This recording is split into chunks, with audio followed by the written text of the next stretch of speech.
Dans la perspective de l'élection présidentielle d'octobre 2025 au Cameroun, il est important pour les électeurs et tous ceux qui ont foi que c'est une année historique, que c'est un rendez-vous fondamental avec notre histoire, d'être regardant sur un critère qui, ma foi, est fondamental dans le choix de celui-là que nous voulons porter à la tête de notre État, le Cameroun. Cette ressource est liée à la communication politique et notamment à l'art oratoire.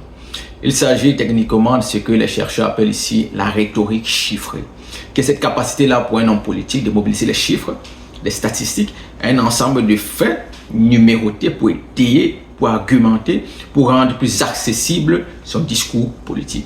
Donc c'est une ressource dont les hommes politiques modernes doivent mobiliser pour davantage être séduisants, pour davantage vendre leurs projets, programmes auprès des électeurs.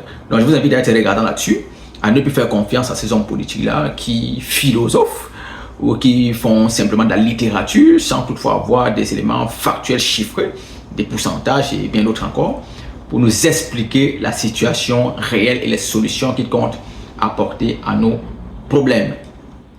Maintenant, pour tous ceux et celles qui s'investissent dans l'entrepreneuriat politique, j'ai envie de vous dire de commencer à travailler cette ressource parce qu'elle procure au moins 4 avantages. Le premier avantage, c'est la crédibilité, la légitimation. Quand vous mobilisez les chiffres dans vos discours, ça vous rend plus accepté ou plus acceptable auprès de votre électorat. Là, on a confiance, on voit quelqu'un sur qui on peut faire confiance, c'est quelqu'un qui maîtrise un certain nombre de sujets parce qu'il utilise bien entendu un ensemble de rapports, de statistiques pour justifier son argumentaire. Un autre avantage également, c'est la simplification complexe. Quand vous mobilisez les chiffres, ça rend plus digeste, ça rend plus souple votre discours et ça vous rend précis et concis. Ça vous évite de faire des longues littératures, des longs discours vides.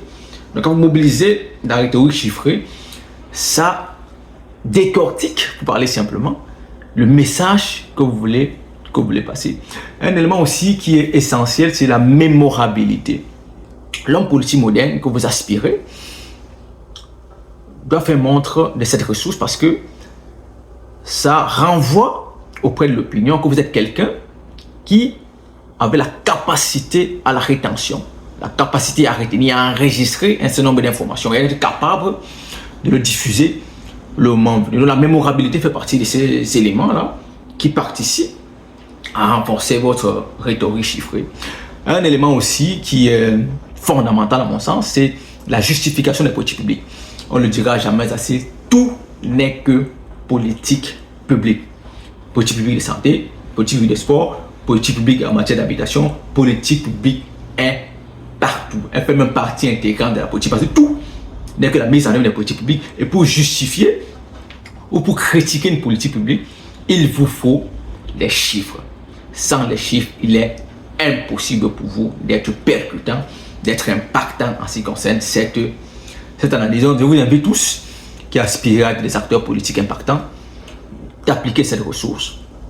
Elle fera de vous quelqu'un de puissant, quelqu'un de percutant. Je vous invite à vous abonner, à liker, si possible à partager auprès de vous parce que